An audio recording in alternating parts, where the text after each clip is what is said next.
സ്തോത്രം. വിശുദ്ധ ബൈബിൾ പറയുക, നമ്മുടെ ഏതെങ്കിലും പ്രവൃത്തികൾ കൊണ്ട് ദൈവത്തിലേക്ക് അടുത്തു വരാൻ വയ്യ. ദൂതന്മാർ തെറ്റു ചെയ്തു, ദൂതന്മാരെ അടച്ചു, അവരുടെ വഴിയടഞ്ഞു. വഴിയടഞ്ഞപ്പോ തെറ്റു ചെയ്ത, പാപം ചെയ്ത മനുഷ്യനോട് ദൈവത്തിന് കരുണയുണ്ട്. രണ്ട് പ്രധാനപ്പെട്ട കാര്യമാണ് ദൈവവചനം പറയുന്നത്. ഒന്ന്, മനുഷ്യനോട് ദൈവത്തിന് തോന്നിയ കൃപ. രണ്ടാമത് കരുണ. കൃപയും കരുണയും തമ്മിലുള്ള വ്യത്യാസം അറിയാമല്ലോ. കൃപയെന്ന് പറഞ്ഞാല് അർഹിക്കാത്തത് തന്നതാണ് കൃപ, കേട്ടോ. അർഹിക്കാത്തത് പലതും ദൈവം എനിക്ക് തന്നു. എനിക്ക് തന്ന പണമല്ല പ്രധാനം, ആരോഗ്യമല്ല പ്രധാനം, എനിക്ക് തന്ന രക്ഷയാണ് പ്രധാനം. മനുഷ്യന് സ്വയം രക്ഷപ്പെടാൻ കഴിയാതിരിക്കുമ്പോ അതാ കൃപ, അതാ കൃപ. ദൈവത്തിന് സ്തോത്രം. ആമേൻ. എനിക്ക് എൻ്റെ ജീവിതത്തിൽ ഒരിക്കലും സാധ്യതയില്ല, മനുഷ്യൻ എന്ന നിലയിൽ സ്വയമായിട്ട് രക്ഷപ്പെടാൻ സാധ്യതയില്ല. അവിടെ ദൈവം ഒരു കാര്യം എനിക്ക് വേണ്ടി ചെയ്തു. അവൻ കൃപ തോന്നി എന്നോട് മനസ്സലിഞ്ഞ് അവന്റെ പുത്രനെ എനിക്ക് തന്നു. അതാ കൃപ.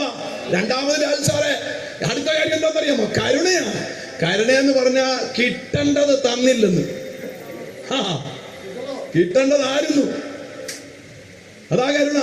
ദൈവത്തിന്റെ കരുണ അതാണ്. മനസ്സിലായോ? ആമേൻ. ഞാൻ ശിക്ഷയ്ക്ക് യോഗ്യനാണ്, ആടികൊള്ളണം മനസ വാച കർമ്മണ.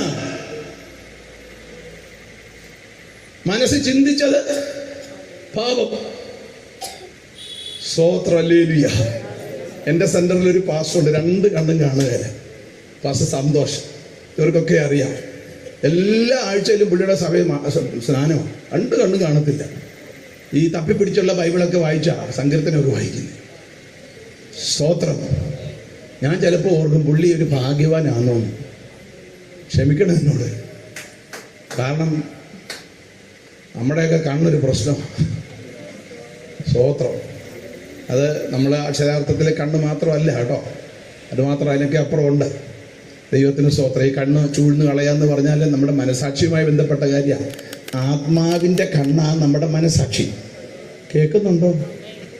ആത്മാവിൻ്റെ കണ്ണാണ് മനസാക്ഷി. മനസാക്ഷി എന്ന് പറയുന്ന ഉപദേശിയ നമ്മളിരുന്നു അകത്തിരുന്ന് ഇങ്ങനെ ഉപദേശിച്ചുകൊണ്ടിരിക്കും. ഒച്ചമ്മേ അത് പറയല്ലേ, വിട്ടേര്, മറന്നേര്. കേൾക്കുന്നുണ്ടോ?